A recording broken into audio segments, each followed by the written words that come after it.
Welcome to Focus on the Candidates. My guest today is Gary Greenberg, and Gary Greenberg ran for the New York State Senate. But before he did, he took on a monumental task of passing the Child Victims Act. So before we get into your race, tell us a little bit about the Child Victims Act. Well, the Child Victims Act here in New York State, which is a law that we passed back in 2019 that gave victims of child sexual abuse an opportunity, a look back, to go back and either sue their abuser or if an institution was involved. It also changed the statute of limitations somewhat that victims now have and to file a civil suit and a criminal suit. And so there was COVID interrupted a little bit, but there was um, a year long look back. It ended up being 2 years because of COVID, um, where victims like myself who were sexually abused back in the 60s, 50s, 70s, 80s, never had justice, 90s even, never had justice, could go back and, like I said, sue their, in civilly only, because criminal you cannot go back, um, take civil action against their abuser and or institution. You're talking about maybe 40 or 50 years ago, but I'm sure this was happening throughout the history of the church, wouldn't you think?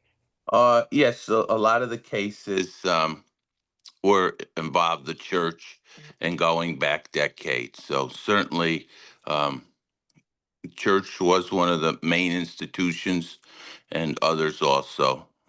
In religious organizations and Yeah. um, schools and all sorts of institutions where you have kids. Okay. So you started this back in what, 2018 maybe?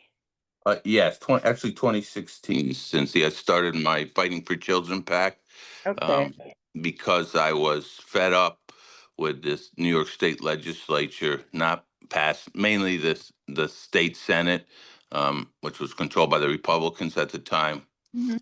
and they wouldn't, for decades, wouldn't agree to the Child Victims Act, wouldn't bring it on the floor for a vote. So I decided to start this PAC and go after senators that wouldn't support the Child Victims Act. And took us two election cycles, 2016, 2018, and I held rallies across the state with um, candidates that I was supporting and put in my own money, raised some money. And we were able to flip the Senate, as you know, in 2018 to the Democrats. And one of the first bills they passed was the Child Victims Act. So you flipped the Senate. Yes, yeah. Like I said, I held rallies all over New York State, in Long Island, New York City, upstate, with candidates that supported the Child Victims Act. Mainly, 99% of them were against Republicans because the Republicans controlled the state Senate at the time and supported Democratic candidates who had taken a pledge to support the Child Victims Act. And yeah, we were very successful in that and doing that, flipping the Senate. So uh since then, has this Child Victims Act been very successful in getting justice for the young people who were abused? Well, I think it um, has been successful to a certain extent. I mean, some victims were able to get in a court and sue their institution and their abuser, but unfortunately, many were not. As we learned, lawyers would only take cases because you are talking civilly. So they take these. Um, cases, and then they have to put up the money up front to do the legal work. And if there's not any reward in the end for them, they're not going to take the case. So if your abuser is poor, or if you have no institution, we found that victims did not get an opportunity to go into court, and that's why I originally had proposed a fund um, with former Senator Young to help these victims. And we also found that a lot of people or victims um, did win and did get rewards. It's very difficult to get paid, and not that this is all about money, but if you have been sexually abused and uh, the courts determine that an institution or an abuser was responsible, the courts give you a monetary award, and it's been very difficult to collect these these rewards. In my case, I won a judgment against the former Cohoes Memorial Hospital, and there I did research on my own and found that there was funds with the state comptroller's office, Tom DiNapoli, and from the Cohoes Memorial Hospital, and they've been sitting in that account, unclaimed funds, since 1998. And DiNapoli's office has refused to. They did pay me some of the funds, but there is another fund in their accounts that I believe is mine, and they refuse to pay me. And the insurance companies have had years to pay victims. A lot of these institutions were covered by insurance back in the 60s, 70s, particularly the church, the diocese, and the insurance companies that they had policies with to cover this have refused to pay victims. And New York State Governor Hochul has not been cooperative. Like Chubb Insurance is a big has had a lot of policies with the church, and they refuse to pay victims what is due to them in order by a court. And Hochul has not enforced, using the New York State Insurance Department financial, office she has control of, has refused to cooperate with victims. And then the Diocese of Albany uh, uh, declared bankruptcy, right? Right, and that's what most of the dioceses did. So that's another thing that the federal government should change. That the federal bankruptcy laws. Most of the dioceses and some of the school districts, hospitals that were involved, filed for bankruptcy. That had large cases against them, large awards, and they went into federal court where um, that ends when you file for bankruptcy and goes to the federal court. That ends the civil cases in state court, and then you're under a federal judge, and committees are formed to try to determine an agreement, what's fair to the victims. And some of these um, committees and the church came up with settlements, but once again, the insurance companies are responsible because they covered, the churches did have coverage in case something like this happened. And so even though there's been settlements and agreements, a large majority of victims under the Child Victims Act have not been, even though they won settlements, have not been seen a penny. Well, so then after the Child Victims Act was passed, and you flipped the Senate from a Republican-dominated New York State Senate, you flipped it to Democrat, and then you decided to run for the state Senate yourself. Yes. But you encountered so many roadblocks. Give us an overview of what happened. Well, when George Amador, uh, in the district I live, I live in Greene County, and he represented that district. He decided to not run again. And I had just helped pass the Child Victims Act, and I've always had an interest in government and serving the people. And I went to the when it opened up. I thought about it. Should I enter? Or, run? It's a, it's a timely. It takes a lot of time, money, today's political process. And then I did decide that I wanted to do it, and so I did announce, and uh, there was other candidates that were interested in also running, and they had announced prior to me announcing, so they were contacting, Democratic elected and officers of the Democratic Party in the I think it was 5 counties: Montgomery, Albany, Greene, Ulster, um, maybe 4 counties. I'm not sure if I left one out, but the different counties that entice the district. And so when I got in, they said I had gotten in late, which wasn't true. I mean, there was nothing had been decided yet, and so I did, enter the race. And um, my feeling was at the time they had already decided on Michelle Hinchy uh, because of her father was the former congressman from Ulster County, Saugerties, and he had served in the assembly. So, a lot of the legislative people knew him, and so they automatically supported her, even though there were instances where I had given uh, legislators, thousands of dollars to through my PAC to support their candidacy, and they refused to help me.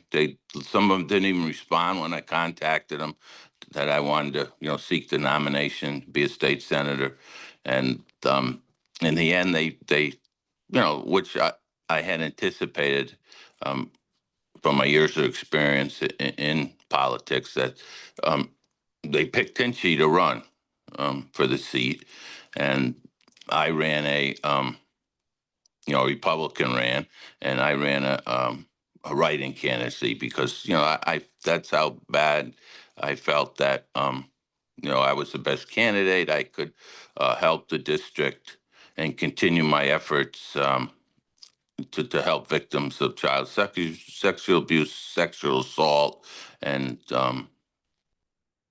I didn't win, and so I was disappointed in the Democrats because of their not willing to even help me get petitions. They wouldn't help. They called committee people up and told them not to support me. Um, Even though you flipped the Senate. right, even though I flipped the Senate, they threatened committee people. A lot of the committee people have they have jobs in county government, state government. Um, they serve on in the community on planning boards, commissions. The committeemen, and yeah, they told every committeeman, Democratic committeeman in this district of 4 or 5 counties, um, not to support me, not to be involved in my campaign. Now, And was the state party that did that? uh, this well, the state senate is run under. When you run for the state senate, they have a committee that is separate from the senate Okay. itself. It's a political committee. Yeah, I believe they were involved in it. They say they weren't, but I have evidence that um,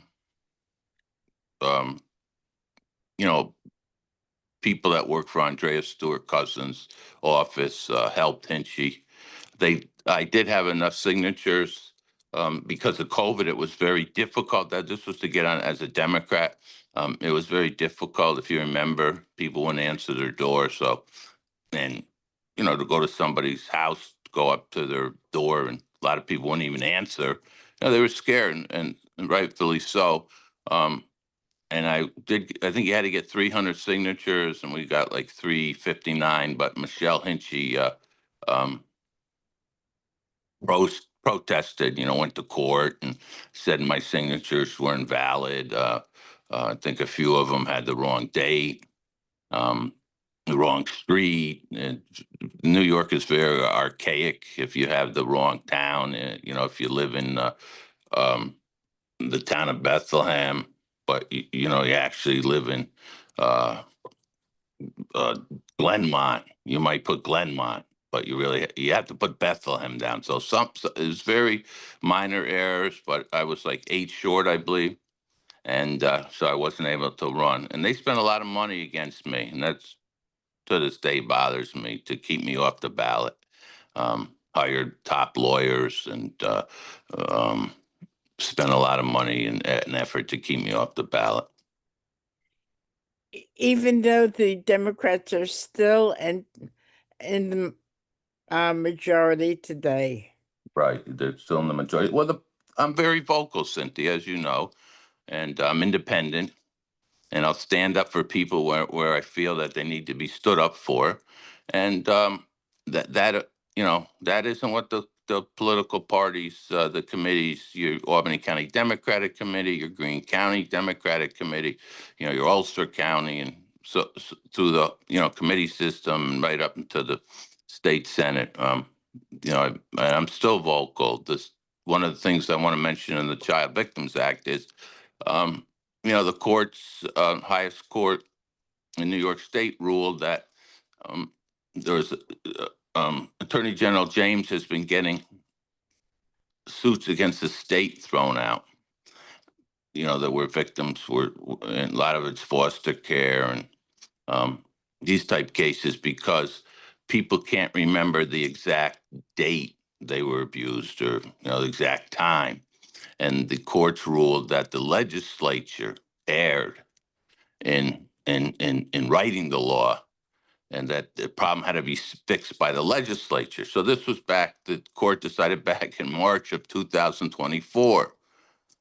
This case had to work its way up through the court system. And to this day, the legislature, what's that, 8 months, hasn't fixed the problem. And they said they were gonna. So meanwhile, these victims are older. They're dying off. I could give you a list of, names that filed cases, but they've died off. And so, unfortunately, they never will see justice. And the legislature left Albany this past June without helping victims. And I'm vocal about it. I think it's terrible. I think it's selfish of the legislatures to do this. And Heastie and Cousins refused to help victims, and went home for the summer, enjoy the summer vacation. They only work 6 months, get paid 140 to 160,000 a year, and so I'm very vocal. I'm not scared to speak up for people, and Hinchy, I think, plays the game with the politicians and the committees. They knew her from her father, and so that was the result. Wow. So, do you think you'd ever run for office again? No, I don't think I will run again. No, not in this current environment of. Um, First of all, I'm disappointed in the Democratic Party. I think the kind of candidates they have put up in New York City and across the state are very. The Democratic DSA has taken over the Democratic Party, and so I wouldn't want to run, particularly today as a Democrat, um, knowing that you know, Working's Family Party and DSA work together. And the issues that I believe in aren't the issues that they believe in. So it would be very difficult for me today to run under the Democratic banner. And both parties are doing not a very good job of putting up the best candidates to run for public office. So in this environment with social media and it's just, as we saw in the New York City race recently, it's just it's not a fun thing to run for political office anymore. People are, on social media are nasty. They call you all sorts of names, um, due to your religion and some of your other beliefs. And It's not what it used to be. Public office to me is serving the public and getting out and having debate on who's the better candidate and the issues of the day. Not on based on your religious beliefs or if you support Israel. Let's say you support Israel, and they call you all sorts of names, and um, it's just a terrible environment today to run for political office. And this is why we're in the position we are, because a lot of good people won't run for public office, as you know. And it's difficult with the party mechanisms here in New York State. They're archaic.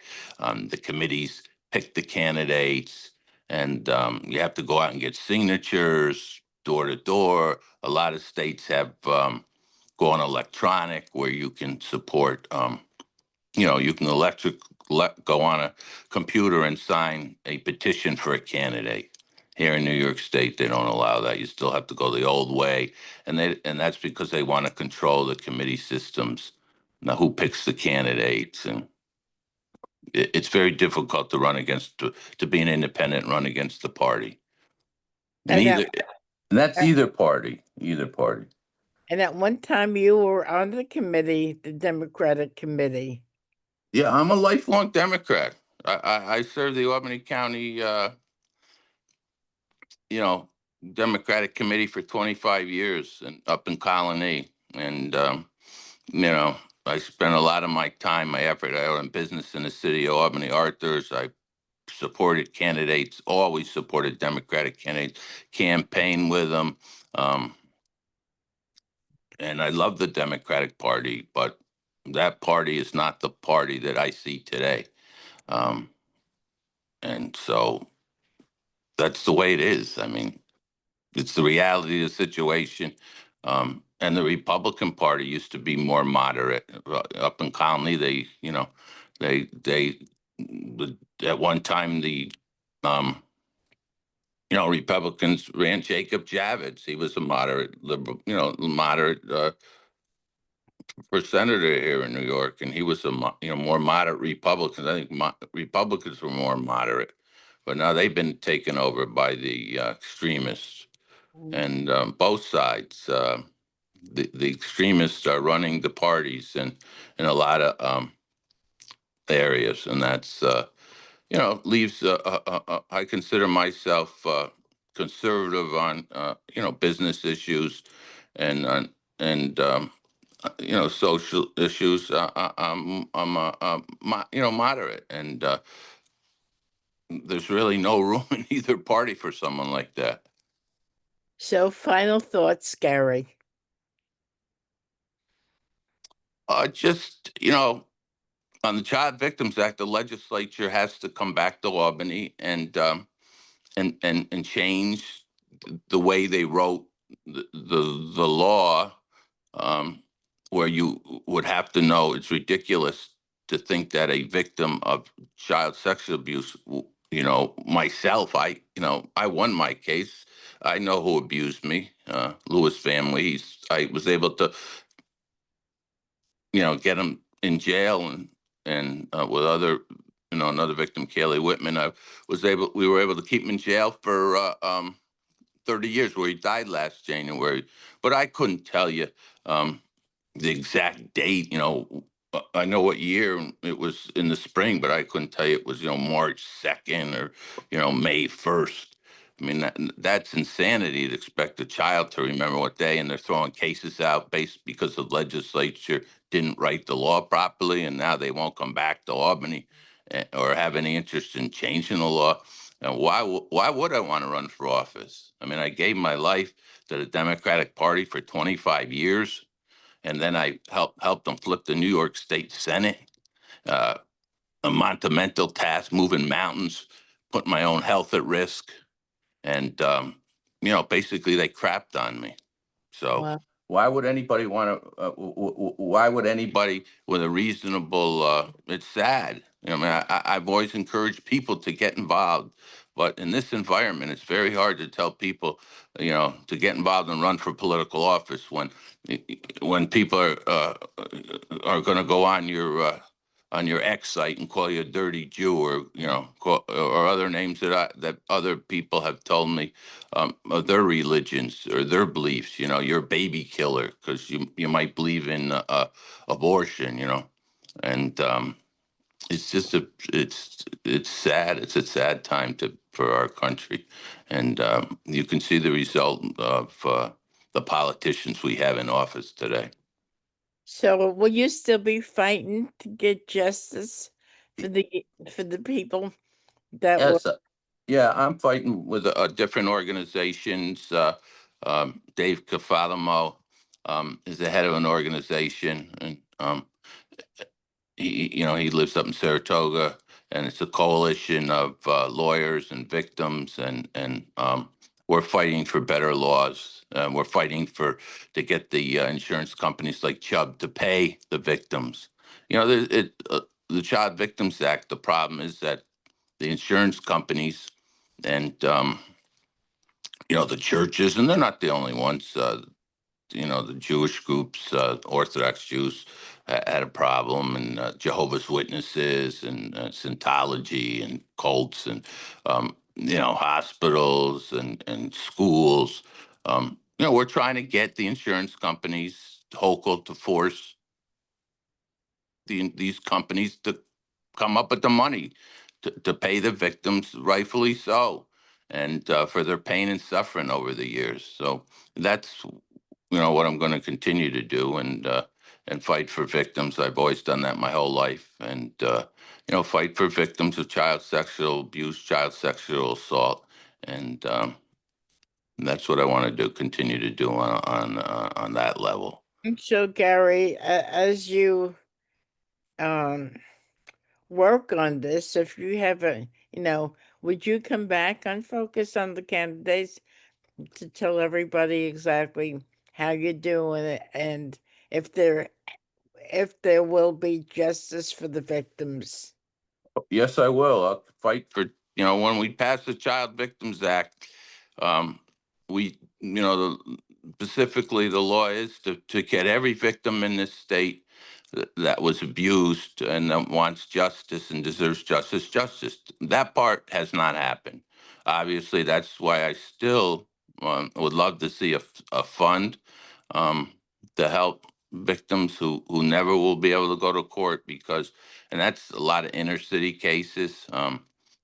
Very few cases were filed in New York State. Most of from inner cities or rural areas. Most of the cases were church and against hospitals, as I said, against school districts, because lawyers have someone to sue that it can be, if you were abused in a school district, a teacher, the school district is supposed to protect you. If you sent your kid to a church or a synagogue, uh, you send them for spiritual reasons, not to be have their life destroyed by a rabbi or a priest. Right. So, I'll continue to fight, and, hopefully see a fund pass, see the statute of limitations totally taken off these cases. It's ridiculous. There should be no statutes for criminal or civil. Um, and I'll continue to fight for victims. Yes, I will never stop fighting for victims, no matter where I live or where I am. I will fight for victims. Okay. Thank you, Gary. Thanks for having me, Cynthia. You've been listening to Gary Greenberg. I'm Cynthia Pooler. This is Focus on the Candidates. And if you like this show, please subscribe to my YouTube channel. Gary, it was great talking to you. Great talking with you. We haven't spoken in quite a bit. Yes. It's Yeah. I missed, part of the fun part of getting the Child Victims Act was, getting on shows like yours, and appreciate you doing subjects like this. And you yourself are showed up at rallies and came right. to events, and victims appreciate that. Thank you for your support. Thank you. Thank you for doing it. So we'll talk again, Gary. Okay, sounds good, Cynthia. Have a great day, everybody. Have a great day. Bye.